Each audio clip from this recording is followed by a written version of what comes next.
Today, we have a story time about the time I got scammed and then I made the scammer cry. Let us rewind the clock back to summer 2025, aka the worst year of my life. The only way that year could have gotten worse is if I were no longer alive. No hyperbole or joke in any way. It was terrible. I had a massively traumatic situation happen right before losing my job a couple days later.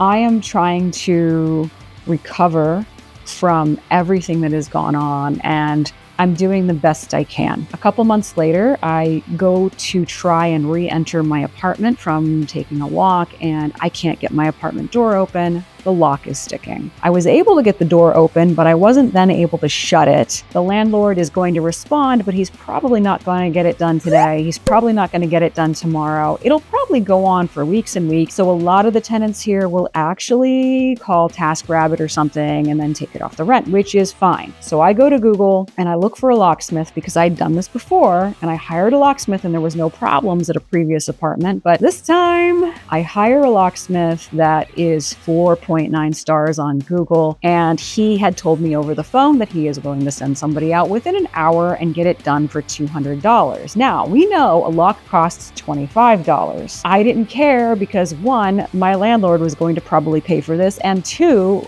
$200 is about standard for what you would charge in Los Angeles where I live because it's a high cost of living town. I mean, it's high, but it was like within the tolerance of being high, right? So I hire the guy, he comes out and he does the work in like 4 minutes. And then he stands in my room right there looking at me in kind of a threatening way because he's a lot bigger than me and I'm alone at this point. And he demands $570 or he will not leave my apartment. At this point, I am exhausted. I am at my last nerve. Unfortunately, I Zelle him the $570. He leaves and I immediately get on the phone with my bank and I'm like, hey, can you guys reverse this? Because this guy was intimidating me and I just wanted to get him out of here. And they said they're going to try. Oh no, they can't do it. So then I had to go to the dispute center. I have an excessive amount of information that I hand them. I submit a Better Business Bureau complaint. I actually get a response from the locksmith within 30 minutes. We'll talk about that in a second. I go online and I'm able to see hundreds of experiences just like mine, almost exclusively from women because that's who they target. I found the name and address of the guy that owns the company. He owns multiple companies that he has going to his one apartment in the same area. Another trick he does is if you hire company A, he will have company B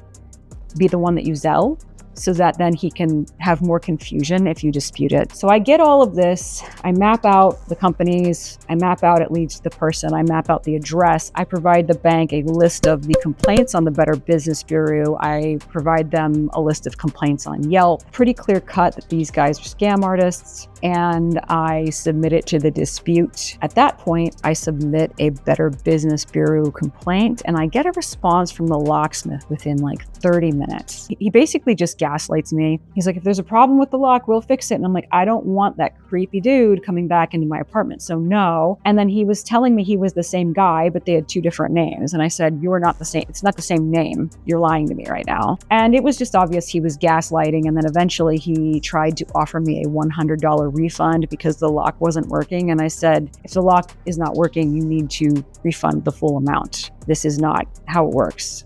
I'm not paying $470 for a lock that sticks. Like, that's not cool. And I stopped talking with him because it was obvious to me that he was not going to help me. I took all of that, put it into the document, sent it to the dispute center at my bank, and then a week or so later, my bank rules in his favor. At this point, I'm pissed. Nope, we're not doing this. Reach out to the executive team of the bank with an accurate and honest description of the story. I'm a lady, I'm vision impaired. This guy is in my house, he's intimidating me. Something he's done to over 100 women that I've sent to your dispute department. So I'm really surprised that you would side against me, somebody who has never had a problem like this in the past at your bank. 1 week later, I get a call from the bank and they're refunding my full $570. So I win, and people that were saying you can never get a Zelle refunded, yes, you can, because I did. I then get a call from the scammer,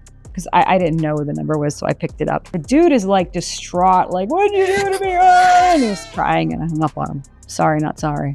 Don't scam women, because I got time. A loser just scams people like that. It would be kind of more honorable if did something that was less cowardly. I guess I should finish that whole thing with a way that I live my life is I don't assume that other people are right when they say you can't do something. And that goes for my career, but in cases like this, everybody was telling me, you're never going to get a Zelle refunded. Oh, you're just screwed over. Oh, you're never going to, it's never going to work for you. It took a little bit of effort. I was able to do it.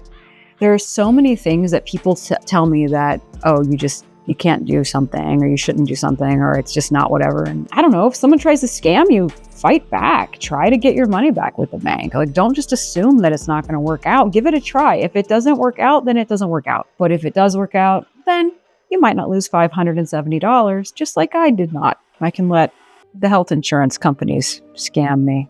See you next week.